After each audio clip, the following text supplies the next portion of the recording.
नाज़रीन अस्सलाम वालेकुम। खबरनामे में आपका खैर मकदम है। सबसे पहले नजर डालते हैं सुर्खियों पर। अक़लियतों के लिए बैंक से मरबूत स्कीमों पर सिर्फ 30% अमलावरी, तेजी पैदा करने सेक्रेटरी अक़लियती बहबूद की हिदायत।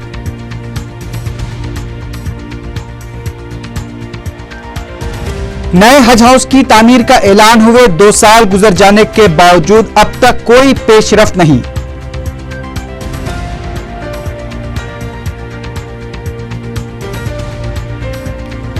तेलंगाना पर कुल जमाती इजलास में शिरकत न करने कोदंडराम का ऐलान, जेएसी की स्टीयरिंग कमेटी के इजलास में फैसला।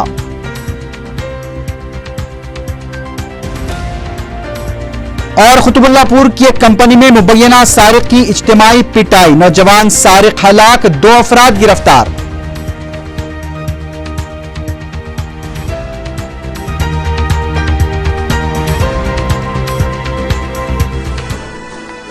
सुर्खियां आपने देखी है, बढ़ते हैं खबरों की तफसील की जानिब।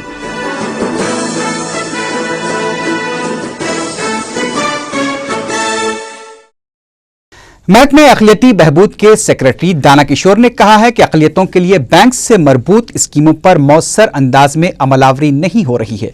उन्होंने मीडिया से गैर रस्मी बातचीत के दौरान बताया कि अब तक सिर्फ 30% स्कीमों पर अमल हुआ है और इसमें तेजी पैदा करने के लिए बैंकर्स और अहदेदारों को हिदायत दी गई है।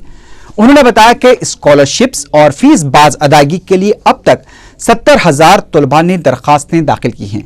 दाना किशोर ने बताया कि आमदनी के सदाकतनामे के हुसूल में पेश आ रही मुश्किलात को दूर करने के लिए कलेक्टर्स को खुसूसी हिदायत जारी की गई हैं। नए हज हाउस की तामीर के सिलसिले में हुकूमत की अदम दिलचस्पी उस वक्त सामने आई जब हज हाउस की तामीर में ताखीर का नया बहाना बनाया गया। रियासती हुकूमत ने 2010 में नए हज हाउस की तामीर का ऐलान किया था और उसके लिए 2011-12 के बजट से 3 करोड़ रुपए भी जारी किए गए थे, लेकिन जगह की निशानदही न होने की वजह बताते हुए जारी करदा 3 करोड़ रुपए हुकूमत के खजाने में जमा कर दिए गए। फिर 2012-13 के बजट से 3 करोड़ रुपए की रकम जारी की गई। इस मालियाती साल के इख्तिताम के लिए अब सिर्फ 3 महीने रह गए हैं और अराजी की निशानदही के काम में कोई पेशरफ्त नहीं हुई है। फिर से यह रकम हुकूमत के खजाने में जमा कर दी जाएगी। शायद हुकूमत इलेक्शन तक यह खेल जारी रखना चाहती है। 2010 से 2012 के इख्तिताम तक अराजी की निशानदही का न होना खुद एक हैरानकुन और अफसोसनाक पहलू है। पता चला है कि हुकूमत इस कोताही को हज हाउस कमेटी और वक्फ बोर्ड कमेटी के सर थोप रही है, क्योंकि अराजी के इख्तियारात को लेकर उनके दरमियान रसाकशी चल रही है।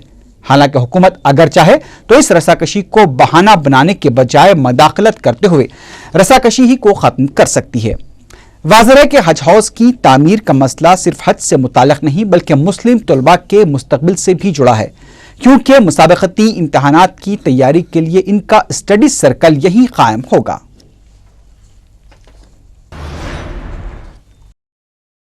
वज़ीर आला किरण कुमार रेड्डी का विशाखापट्टनम में इंदिरा बाटा प्रोग्राम चारशंबे को भी जारी रहा। कोटेरो टला में वाक़ स्कूल में किरण कुमार रेड्डी ने तलबा से मुलाकात करते हुए उनके मसाइल की समाअत की। किरण कुमार रेड्डी ने तलबा को तयक़ुन दिया कि उनके मसाइल की जल्द यकसोई की जाएगी। बाद में किरण कुमार रेड्डी ने पडेरू का दौरा करते हुए अवाम से मुलाकात की। चीफ मिनिस्टर ने किसानों से मुलाकात करते हुए भी उनके मसाइल की समाअत की। किरण कुमार रेड्डी ने विशाखापट्टनम में मुख्तलिफ मकामात पर 242 करोड़ रुपए के मसारिफ से मुख्तलिफ तरक्याती कामों का इफ्तिताह अंजाम दिया। उधर सदर तेलुगुदेशम चंद्रबाबू नायडू की आ रहा हूं आपके लिए पदयात्रा जिले करीमनगर में जारी है। चंद्रबाबू नायडू ने मलयाला मंडल से अपनी पदयात्रा का आगाज किया। इस मौके पर उन्होंने मुकामी किसानों से मुलाकात करते हुए उनके मसाइल की समाअत की। चंद्रबाबू नायडू ने किसानों को तयक़ुन दिया कि तेलुगुदेशम किसानों के साथ है और उनके मसाइल की यकसोई के लिए अपनी जिद्दोजहद जारी रखेगी। चंद्रबाबू नायडू ने चारशंबे को नोकापल्ली, ताईपल्ली और रियालापल्ली का भी अहाता किया। इस मौके पर चंद्रबाबू नायडू ने ऐलान किया कि अगर तेलुगुदेशम इख्तिदार में आती है तो गरीबों के लिए मकानात फराहम किए जाएंगे। रियासती वजीर हिंदू औकाफ सी रामचंद्रया ने कहा है कि चंद्रबाबू नायडू जैसा बड़ा नकल नवेश कोई नहीं है। मीडिया से बात करते हुए वजीर इंडोमेंट ने कहा कि दूसरों के कारनामों का सेहरा अपने सर बांधना चंद्रबाबू नायडू की पुरानी आदत है और खुद सदर तेलुगु देशम की शख्सियत एक बड़ा मौमा है। उन्होंने इल्जाम लगाया कि अपनी कमजोरी को छुपाने के लिए चंद्रबाबू नायडू चिरंजीवी को निशाना बना रहे हैं। उनका कहना था कि प्रजा राज्यम का कांग्रेस में इंतजाम चंद्रबाबू नायडू के मुताबिक अगर समाजी धोखा है तो फिर एनटीआर की पीठ में खंजर घोंपने को क्या कहा जाना चाहिए। सी रामचंद्रयान ने सदर तेलुगु देशम को निचली सतह की सियासत बंद करने का मशवरा दिया। उन्होंने कहा कि वाईएसआर के दौर में भी प्रजा राज्यम को कांग्रेस में जम होने की पेशकश की गई थी, लेकिन चूंकि वाईएसआर का दौर बदनुमानियों से भरा था, इसलिए हमने कांग्रेस में जम होने से इनकार कर दिया था। Always he borrows from others and claims that it belongs to him. The greatest weakness. కాబట్టి అది ఎవరు అడ్డం చెప్పరు, మీరు వాటిలో ప్రజలు నమ్ముతారో నమ్మరో, ఆ క్రెడిబిలిటీ ఏంటో అవన్నీ తెలుసు. కానీ నీవు మీకుండేటువంటి బలహీనతల వల్ల మీరు అధికారంలోకి రాలేక మీరు వేరే వాళ్ళపైన అక్కసు చూపించడం అనేది, అది అందులో మమ్మల్ని ఇన్వాల్వ్ చేయడం అనేది మాకు అబ్జెక్షనబుల్ థింగ్। रुकने पार्लियामेंट कड़पा वाईएस जगन मोहन रेड्डी की दरखास्त जमानत पर समात 20 दिसंबर बरोज जुमेरात तक के लिए मुलतवी कर दी गई है। आंध्र प्रदेश हाई कोर्ट में 4 शंबे को जगन की दरखास्त जमानत पर समात का आगाज हुआ। पहले समात को दोपहर तक मुलतवी किया गया, फिर उसे जुमेरात तक के लिए मुलतवी कर दिया गया। जगन के वकील ने अदालत में यह इस्तदलाल पेश किया कि गुज़िश्ता 6 महीनों से जगन मोहन रेड्डी जेल में हैं, जबकि सीबीआई ने 90 दिन मुकम्मल होने के बावजूद भी अपनी तहकीकात मुकम्मल नहीं की हैं। जगन के वकील ने कहा कि तहकीकाती एजेंसी चार्जशीट दाखिल करने में नाकाम हो चुकी है। इस बिना पर जगन मोहन रेड्डी जमानत के अहल हैं। ताहम सीबीआई ने जमानत की मुखालिफत करते हुए कहा कि तहकीकात नाजुक मरहले में दाखिल हो चुकी हैं और अगर जगन मोहन रेड्डी को जमानत दी जाती है तो गवाहों पर असरअंदाज हो सकते हैं। कायदे मजलिस अकबरुद्दीन ओवैसी ने चीफ मिनिस्टर के इलाके रायलसीमा के अनंतपुर टाउन में मुत्तहिदा मजलिस अमल के जलसे से खिताब करते हुए कहा है कि चीफ मिनिस्टर किरण कुमार रेड्डी गुज़िश्ता 2 सालों से मुसलमानों के साथ तासुब व फ़िरका परस्ती का मुजाहरा कर रहे हैं। उन्होंने जलसे में मौजूद हजारों अफराद से खिताब करते हुए कहा कि मुसलमान मुत्तहिद हो जाएं तो हुकूमतें उनकी मोहताज हो जाएंगी। अकबर ओवैसी ने कहा कि बाज़ लोग मजलिस को छोटी जमात कहते हैं, लेकिन वही लोग अपनी मदद के लिए दिल्ली से लीडरों को बुलाते हैं। उन्होंने कहा कि आइंदा इंतखाबात में कांग्रेस को मजलिस की अहमियत मालूम हो जाएगी। जलसे से मुत्तहिदा मजलिस अमल के कायदीन मौलाना कबूल पाशा शुत्तारी, मौलाना सफ़ी अहमद मदनी, जाफर पाशा, मुर्तज़ा पाशा, मजलिस के जनरल सेक्रेटरी सैयद अहमद पाशा खादरी और अरकान असम्बली ने भी खिताब किया। और अगर ये मुल्क अगर तरक्की की ख्वाब को देखता है और अगर इस मुल्क में सोनिया गांधी अगर इस मुल्क की तरक्की या मनमोहन सिंह इस मुल्क को सुपर पावर बनता हुआ देखने की ख्वाहिश रखते हैं, ख्वाब रखते हैं, या फिर राहुल गांधी इस मुल्क को आगे बढ़ता हुआ अमेरिका व चाइना से आगे बढ़ता हुआ ले जाना चाहते हैं, तो मैं इन सब कायदीन से कहूंगा कि कोई भी मुल्क उस वक्त तक तरक्की नहीं कर सकता जब तक कि उस मुल्क की सबसे बड़ी अक़लियत नजरअंदाज रहे, उसको मौके न मिले। अगर हिंदुस्तान को सुपर पावर बनना है, अगर हिंदुस्तान को अमेरिका व चीन की दौड़ में आगे आना है, अगर इस मुल्क को आगे बढ़ना है, तो इस मुल्क को सबसे पहले अगर कुछ करना है तो मुसलमानों को उनका हक देना होगा, उनके साथ इंसाफ करना होगा, उनको मौका देना होगा। अगर तुम हिंदुस्तान के 25 करोड़ मुसलमान को नजरअंदाज करके अगर इस मुल्क की तरक्की का ख्वाब देख रहे हो तो तुम अहमक हो, दीवाने हो। ये मुल्क उस वक्त तक तरक्की नहीं कर सकता जब तक कि इस मुल्क के हर शहरी को बराबर का हक न दिया जाएगा। मैं हिंदुस्तान के 25 करोड़ मुसलमानों में इत्तेफाक नहीं होने की बात कह रहा हूं, तो अनंतपुर के 22% मुसलमानों से भी सवाल करूंगा कि हिंदुस्तान के आजादी से लेकर आज तक अनंतपुर शहर से कोई मुसलमान रुकने असेंबली नहीं बना। सिर्फ 2 मर्तबा रुकने पार्लियामेंट मुसलमान बन सका, उसके अलावा नहीं बन सके। तो गौर करो मुसलमानों, इसकी वजह क्या है? इसकी वजह यही है कि हमारे सफों में इत्तेहाद नहीं। अरे अगर इत्तेहाद होगा तो याद रखो, आज मुसलमान कांग्रेस की चौखट पर, तेलुगु देशम की चौखट पर या फिर किसी दूसरी जमात की चौखट पर जाता है फरियाद लेकर, अपने मसाइल को लेकर, और वहां खड़े रहता है घंटों तक अपने मसाइल और अपनी फरियाद को लेकर। लेकिन याद रखो, अगर मुसलमान मुनज़्ज़म हो जाएगा, मुत्तईद हो जाएगा, सब खाने से खाना मिलाकर, जिस तरीके से मस्जिद में खाने से खाना लगाकर बात करते हैं, अगर मुसलमान मुनज़्ज़म हो जाएगा, मुत्तईद हो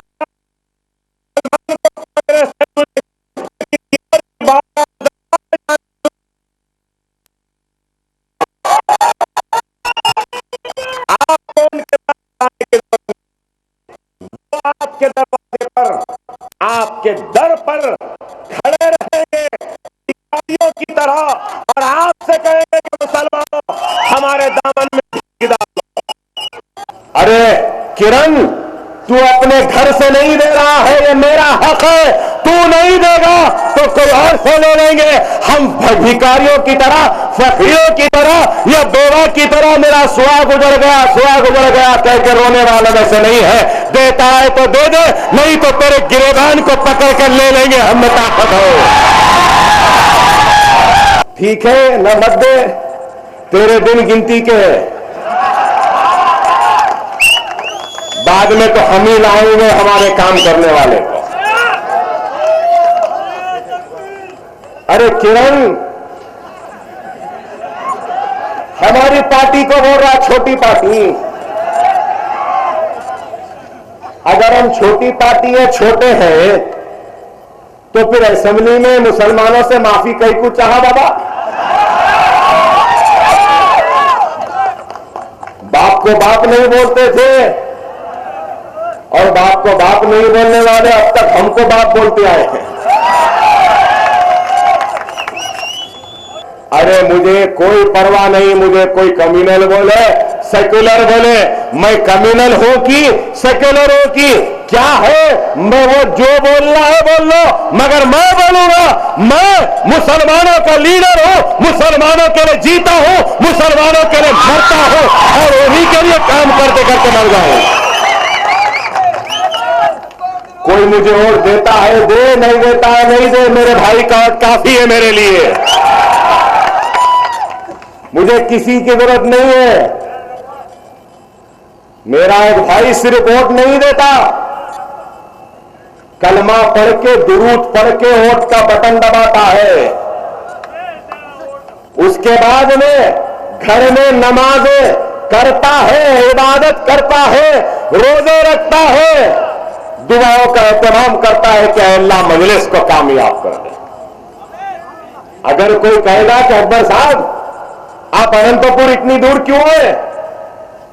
मेरे भाई, अगर हैदराबाद का मुसलमान मुझे वोट दे के कामयाब करता है तो आंध्र प्रदेश का हर वो मुसलमान जो मुझे वोट नहीं दे सकता है, वो वोट के बराबर सही वोट से ज्यादा अपने घर में बैठकर नमाज बिछाकर, नमाज पढ़कर, हाथ उठा के मेरी कामयाबी के लिए दुआ करता है। तो जितना हक वोट देने वाले का है, उतना ही हक दुआ करने वाले का भी मुझ पर है।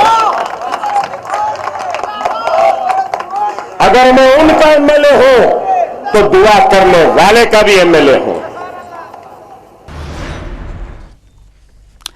मसले तेलंगाना पर 28 दिसंबर को तलब किए गए इजलास में जेसी के सदनशीन प्रोफेसर कोदंडराम शिरकत नहीं करेंगे। यह फैसला तेलंगाना जेसी की स्टीयरिंग कमेटी के इजलास में किया गया। इजलास में सदर टीआरएस केसीआर की जानिब से कोदंडराम को कुल जमाती इजलास में उनके हमरा शिरकत की दावत दी जाने पर भी तबादला ख्याल किया गया। जेसी कायदीन ने यह एहसास जाहिर किया कि कोदंडराम को इजलास में हिस्सा नहीं लेना चाहिए। जेसी के इजलास में तेलंगाना तहरीक से मुतल्लिक आइंदा के लाहे अमल पर भी गौर किया गया। इजलास के बाद मीडिया से बात करते हुए कोदंडराम ने बताया कि कुल जमाती इजलास से कबल 26 दिसंबर को तेलंगाना के तमाम मंडल हेडक्वार्टर्स पर एहतजाजी मुजाहरे करते हुए तमाम सियासी जमातों से अलहदा तेलंगाना की हिमायत करने का मुतालबा किया जाएगा। कोदंडराम ने ऐलान किया कि 23 दिसंबर को यौम दगा मनाया जाएगा। उन्होंने बताया कि जेएसी की जानिब से 28 दिसंबर को दिल्ली में धरना और एक रोजा हड़ताल के मंसूबे पर भी गौर किया जा रहा है। उधर बीजेपी ने मसले तेलंगाना पर 28 दिसंबर को तलब किए गए इजलास में शिरकत करने का फैसला किया है। कोर कमेटी के इजलास के बाद मीडिया से बात करते हुए सदर रियासती बीजेपी किशन रेड्डी ने कहा कि अलहदा तेलंगाना मसले पर बात करने का कोई भी मौका बीजेपी खोना नहीं चाहती, इसलिए कुल जमाती इजलास में शिरकत का फैसला किया गया है। सदर रियासती बीजेपी ने कहा कि इजलास में पार्टी की नुमाइंदगी से मुताल्लिक अभी फैसला नहीं लिया गया है। उन्होंने कहा कि पार्टी की जानिब से मरकजी वजीर दाखिला सुशील कुमार शिंदे को एक मकतूब भी रवाना किया गया है, जिसमें सदनशीन यूपीए सोनिया गांधी से इजलास में शिरकत के लिए नुमाइंदगी की गई है। इसके अलावा तेलुगुदेशम से चंद्रबाबू नायडू और वैएसआर कांग्रेस पार्टी से वाईएस विजय लक्ष्मी को हिस्सा लेने की तरगीब देने के लिए वजीर दाखिला से दरखास्त की गई है। किशन रेड्डी ने बताया कि 25 दिसंबर को साबिक वजीर आजम अटल बिहारी वाजपेयी का यौम पैदाइश बड़े पैमाने पर मनाया जाएगा।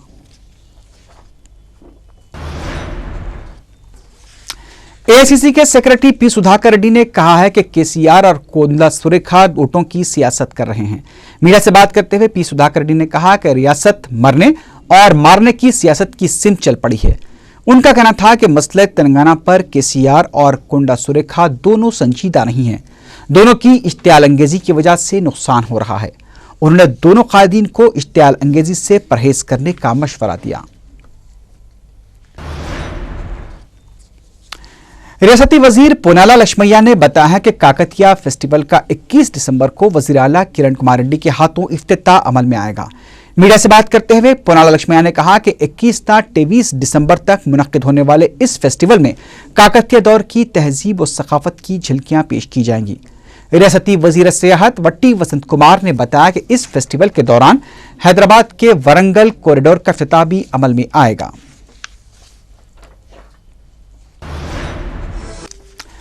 मजलिस के जनरल सेक्रेटरी व रुकन असम्बली सैयद अहमद पाशा खादरी ने अत्तापुर में 10.5 लाख रुपए के मसारिफ से तामीर की गई सड़क का इफ्तिताह अंजाम दिया।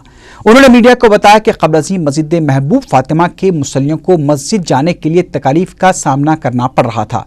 उन्होंने मजीद कहा कि मजलिस की जानिब से अत्तापुर के इलाके में बलदी व आबरसानी के मसाइल की यकसोई की जा रही है।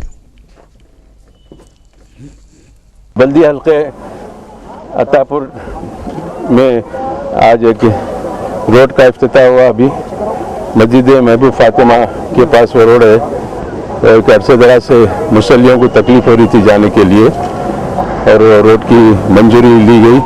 नकीब मिल्लत बैरिस्टर असदुद्दीन ओवैसी साहब सदर मजलिस कुलील मजलिस इत्तेहादुल मुस्लिमीन की हिदायत पर नुमाइंदा एरिया कॉर्पोरेटर अजीज साहब ने उसकी मंजूरी हासिल की थी।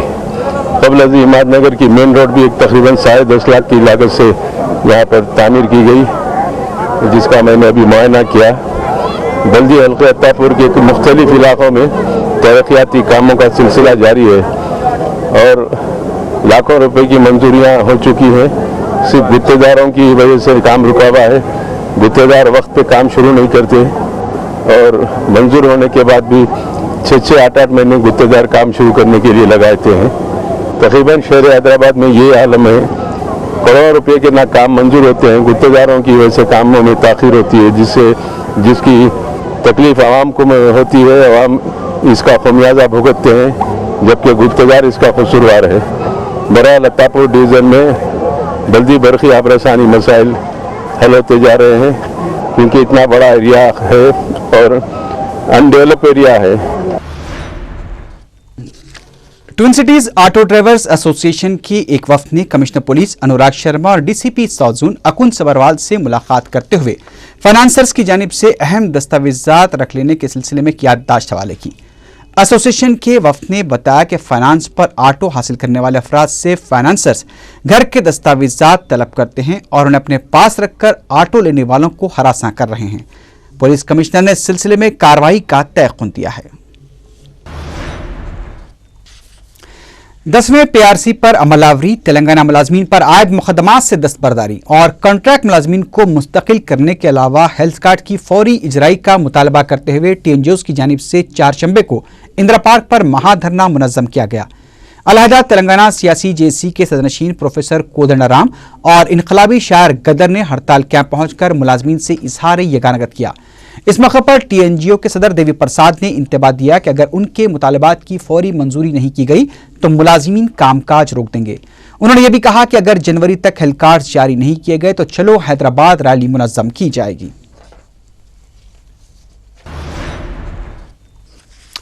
हल्का असेंबली कारवान के आंगनवाड़ी स्कूल्स के मुस्तहक तलबा में अनाज तकसीम किया गया। कारवान के 9 स्कूलों के 260 से ज्यादा तलबा में मुतल्लिका रुकन बल्दिया अरुणा के हाथों अनाज तकसीम किया गया।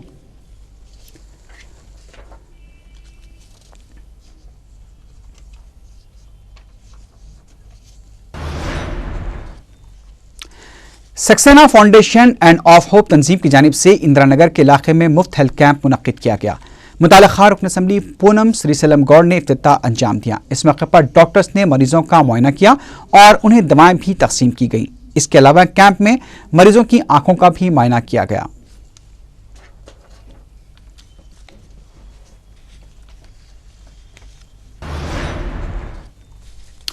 आर्ट्स कॉलेज उस्मानिया यूनिवर्सिटी में मुजाहिदे आज़ादी अशफाक उल्लाह खान शहीद की याद में एक ताज़ियती जलसा मुनक्किद हुआ। इस मौके पर 2 मिनट की खामोशी मनाई गई। अशफाक उल्लाह खान का शुमार मुल्क के ऐसे मुजाहिदीन आज़ादी में होता है जिन्होंने मुल्क को अंग्रेज़ों की गुलामी से आज़ाद करने के लिए फांसी की सज़ा हंसी खुशी झेल ली। वो उत्तर प्रदेश के शहर शाहजहांपुर में 22 अक्टूबर को 1900 को एक खुशहाल और तालीम याफ्ता घराने में पैदा हुए थे। 7वीं जमात की तालीम के दौरान उस वक्त उनमें एक इनकलाबी तहरीक पैदा हुई जब अंग्रेज़ पुलिस 10वीं जमात में पढ़ने वाले एक तालिब इल्म राजा राम को तलाश कर रही थी। इस तकरीब में यूनिवर्सिटी तलबा और लेक्चरर्स ने शिरकत की।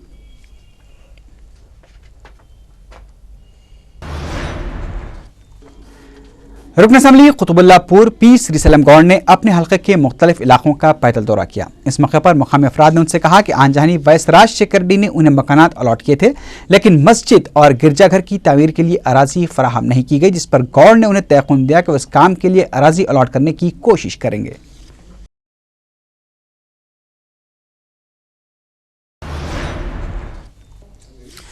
डंडीगल पुलिस ने एक मुबैना सारिक की पिटाई करके जान से मार देने के इल्जाम में 2 अफराद को गिरफ्तार कर लिया है। पुलिस ने मीडिया को बताया कि 18 साल सारिक राजू सरखे के इरादे से रेडसन कंपनी वाक़े कुतुबुल्लाहपुर की दीवार फांदकर दाखिल हुआ था। कंपनी के चौकीदार ने उसे पकड़कर पूछताछ की तो राजू ने बताया कि मज़कूरा कंपनी का साबिक मुलाजिम है और लक्ष्मी नामी एक शख्स से मिलने के लिए आया था, लेकिन राजू कंपनी में गेट से दाखिल न होने पर कंपनी के मुलाजमीन की पिटाई का शिकार हो गया। कंपनी के मुलाजमीन ने राजू को खंबे से बांधकर इस हद तक पिटाई की कि वह फौत हो गया। पुलिस ने इस सिलसिले में 2 अफराद जनार्दन रेड्डी और श्रीनिवास को गिरफ्तार कर लिया है। मुतवफ़ी सारिक के वालिद ने हुकूमत से इंसाफ का मुतालबा किया है।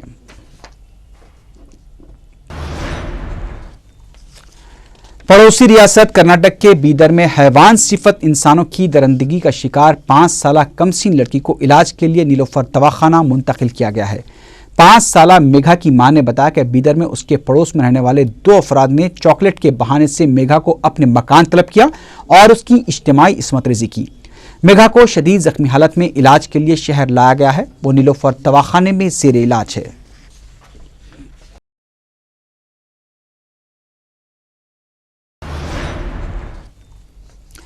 पेट बशीराबाद के इलाके में एक मकान से 40 तोले के तिलाई जेवरात का सरखा कर लिया गया है। पुलिस ने मीडिया को बताया कि मालिक मकान अपने घर के अफराद खानदान के साथ 17 दिसंबर को तिरुपति गए हुए थे। चारशंबे के दिन मकान लौटे तो देखा कि मकान का अकबी दरवाजा खुला है और अलमारी से 40 तोले के तिलाई जेवरात गायब हैं।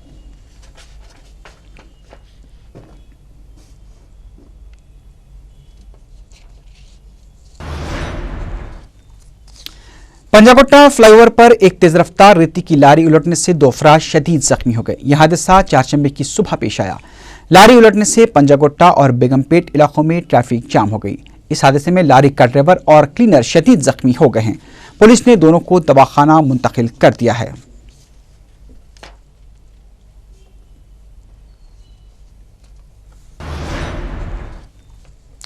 छतरीनाका पुलिस ने मोटरसाइकिलों का सरखा करने के इल्जाम में एक कम उम्र लड़के को गिरफ्तार करके उसके कब्जे से 4 मोटरसाइकिलें बरामद कर ली हैं। पुलिस ने मीडिया को बताया कि उसने 19 दिसंबर को 16 साल मोहम्मद सैफुद्दीन उर्फ सैफ को कंदिकल गेट के पास रंगे हाथों पकड़ लिया। पुलिस की तफ्तीश पर उसने बताया कि इससे पहले भी उसने छतरीनाका पुलिस हदूद में 3 मोटरसाइकिलों का सरखा किया था।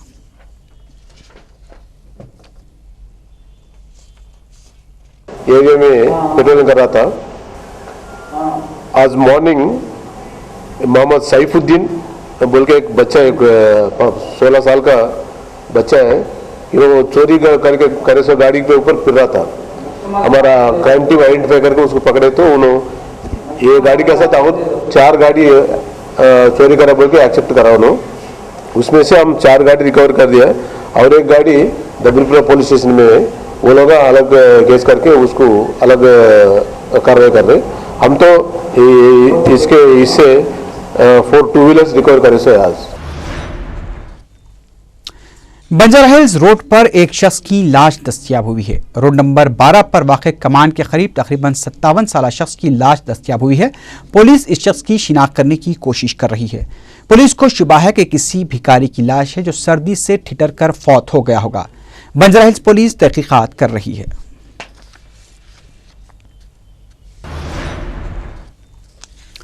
भवानीनगर का रहने वाला 10 साला मोहम्मद फैयाज 11 नवंबर से लापता हो गया है। वो तालीम के सिलसिले में रियासत बिहार से हैदराबाद आया था। 11 नवंबर की दोपहर वो घर में किसी को बताए बगैर चला गया और अपने आबाई देहात पंडुला बलहा को भी नहीं पहुंचा। किसी को नजर आ जाए तो ख्वाहिश की गई है कि भवानीनगर पुलिस को इसकी इत्तला दी जाए।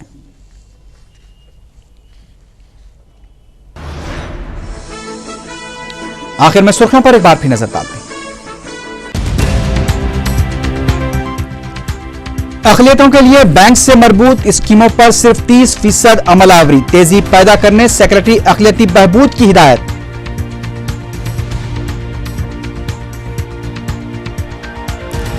नए हज हाउस की तामीर का ऐलान हुए 2 साल गुजर जाने के बावजूद अब तक कोई पेशरफ नहीं।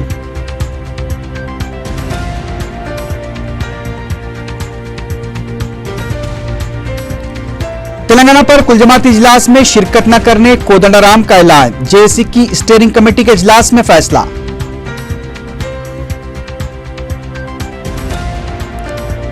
और कुतुबुल्लाहपुर की एक कंपनी में मुबैना सारिक की इज्तिमाई पिटाई, नौजवान सारिक हलाक, 2 अफराद गिरफ्तार।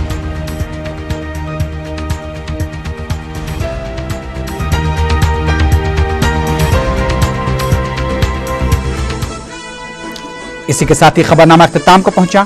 अल्लाह हाफिज।